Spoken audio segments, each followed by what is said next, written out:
Hey folks, Cherry here for Sedona Surgical Services as always. You guys, first of all, I wanted to take you outside. I wanted to do my video in a whole nother scenery, but I didn't do it because one, way too noisy out there. Two, it's like 3,004 degrees outside.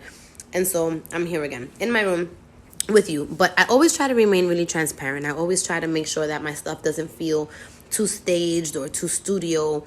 And so, I mean, you're here in my room with me enjoying the AC. I always think these videos are going to be shorter than what they actually end up being. So let me just go downstairs and get my soda right now because I feel like this is going to be one where I'm going to be talking a little bit. Hold on. All right, I'm back. So let's get right into it, like I said. On May 31st, a few weeks ago, I think it's been about 3 weeks now, JackieOhs passed away. If you guys didn't know who JackieOhs was, JackieOhs, 32 years old. She was a woman, a mother, and a wife to young DC Fly from Wildin' Out. If you guys don't know who he is, do a quick Google search and you'll see who she is. She's been all over the news recently.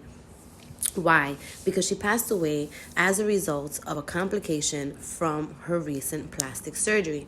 Apparently, she had been posting somewhere in social media that she was going to be having a mommy makeover with a surgeon, and she was excited about it. She was feeling happy about it, and she had come on social media to share that this was something that she was going to be doing. I want boobies. Like, I want to get my breasts done. I don't care. I don't care what anybody says. Everybody told me, no, you're fine. You are. You're perfect. Leave me alone. Don't do it. Don't do it. No. Guess what? My body. So I was like, oh, I want to do it. Unfortunately, a few days later, a 911 call was received about her being unresponsive in her hotel room. Not many more details have been released at this point.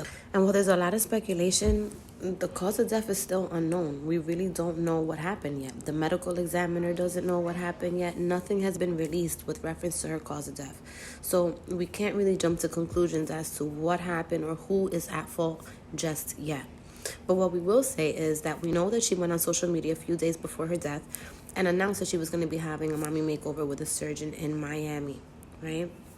So apparently in Miami, different clinics have different procedures, but people are being discharged anywhere from 45 minutes to 2 hours after their plastic surgeries and being sent straight home, which creates a little bit of a risk factor, right? Because you're going home so soon after surgery with so little supervision, and anything could be happening. Your body has just underwent like massive intervention. So that's the first thing that for me is a red flag, and I wouldn't be comfortable with to begin with. But that's how they do their thing. And y'all know me, when it comes to talking about specific people, places, and procedures, I mind my business. So I ain't gonna say too much about that. But one of the things we should talk about, and nobody's talking about, is that lipo BBL is one of the most popular procedures happening in plastic surgery. And what happens when anything becomes popular? I was going to say plastic. What happens when anything becomes popular? There becomes a wave, right? And so don't think that in the medical community, this doesn't get around. You start asking yourself, why is it that a surgeon that does hands or that does feet all of a sudden do chin lipo? Why all of a sudden is this person who did this doing this now? How does this happen? How is there an oral surgeon or another type of surgeon doing surgery with reference to plastics? How does this happen? Did you know that in the United States, there's no law that regulates who can call themselves a cosmetic surgeon? Did you know that? Ciao. Let's talk about it. Even my dog is upset about this. He's downstairs barking. Y'all, that means anybody with a medical license, anybody with a general surgery certification is able to call themselves a plastic surgeon, a cosmetic surgeon. Even Michi don't like it. I'm trying to tell y'all, it's crazy. Crazy. I can't. When I learned this, I was like, yo, there's no way. Seriously, y'all, in the U.S., there's no law that regulates who can say, hey, I'm a cosmetic surgeon. And y'all are out here shopping online in Miami like hotcakes, not knowing that the person that's going to do surgery on you previously was doing like bunions or some randomness, and all of a sudden wants to call themselves a BBL specialist after having done 13 people. Y'all, it's crazy. So I want to give you the main things to look for when you're looking for a plastic surgeon, particularly if you want fat transfer or if you're looking to do lipo, BBL, because not only is lipo BBL the most popular procedure in plastic surgery, it is one of the most dangerous. So you want to make sure that you have the right type of provider providing that snatch, okay? So that you don't get provided with a bucket of complications. The most important requirement for a BBL surgeon or for a surgeon that is going to be doing lipo on you, you want to make sure that they are certified by the American Board for Plastic Surgery. You need to make sure that they are certified. This is something that's verifiable, and it's something that's also available to international members. Why? Because the American Board for Plastic Surgery is a global standard. A global standard, meaning that it doesn't matter if you're in Turkey or if you're in Miami. Your surgeon wants to be a member with the American Board for Plastic Surgery. A real plastic surgeon who's about it, it's going to be board certified by the American Board for Plastic Surgery. That's just it, and that's all when it comes to the American Board certification. Another thing you want to think about. Some of these doctors that are not American Board certified will not be allowed by bigger institutions like hospitals, perhaps, to operate. But again, every institution has their own politics and their own policies, so that may or may not be. What I said was there's no law that regulates it, right? So with that being in mind, what you want to consider is that a lot of times you'll see surgeons offer cheaper procedures because they're in-office procedures. You don't have to go to the hospital to do them. You can do them in office. Well, a lot of times when they're in office, you're using less anesthesia or they're awake procedures. And what does this mean?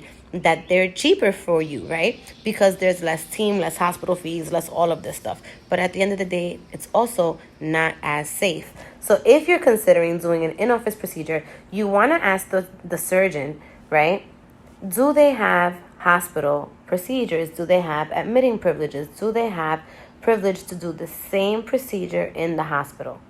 Even if you don't want to do it in the hospital, ask them to give you the option, because that will give you a big red flag if they're not allowed to do it in a hospital or if they're not attached to a hospital. Why? It may not mean anything about the doctor's credentials. It may mean everything about your safety during the procedure and after, because if you have any complication, they have no access or priority in a facility that can offer you greater care than what they can offer you in your office, which typically is not that much. Okay? So keep that in mind. Another thing that you want to be mindful of if you're doing your shopping on Instagram, right? If you're doing your shopping on Instagram or on social media, TikTok, wherever, you want to be mindful of influencers. Most of the time, people have this idea that influencers are celebrities or that people that are personalities with followings on social media or YouTube or TikTok or whatever, that these people are rich or that we have a lot of money or that we have access to things. It's not the case. And most often than not, the follower count is much bigger than our bank accounts, okay? Just putting it out there. So with that being in mind, a lot of times surgeons will offer these people with high followings the opportunity to have a cheap surgery for free or for little to nothing for the exchange of the exposure to all these people. That doesn't mean that you can run and trust this influencer's judgment. You don't know their judgment. You don't know what their mental health issues are or if they're impulsive, if they did their research or anything else. I mean, you literally are making a blind judgment when you do that, and you're putting your life in this influencer's hands who don't give a damn about you and probably didn't think about you or the impact it's going to make on you when they made their decision, okay? So keep that in mind. And another really important thing that you need to pay attention to is make sure that you meet your surgeon before you pay money for the actual surgery, and that you meet your surgeon and ask all your questions and agree with the surgical plan before you move forward. Because obviously you're going to have coordinators and people like myself that are going to make sure that we advocate for you and make sure that you get everything that you need. But you need to make sure that you're not just forking over wild amounts of money to people for no reason. Make sure you meet your surgeon, you ask your questions, and that you feel confident. Make sure you have an advocate. Make sure you reach out to people like me that can help you, that will always be here for you and to protect you and your interests. It's not a game.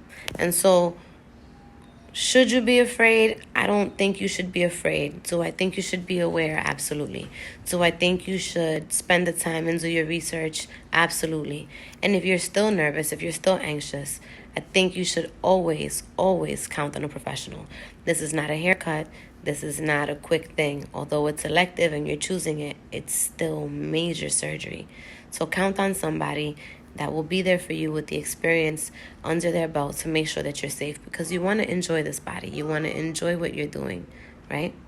You don't want to go back home and be sick or, God forbid, a worse situation. So make sure that you reach out to us. Get your quote and evaluation with us so we can help you prepare, so we can help you get yourself together, and so that we can cheer you along in the process.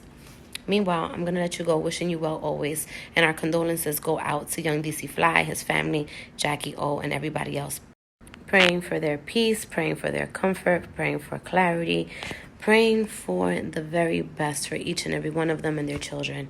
Meanwhile, we are here. We're here for you. As always, we love you.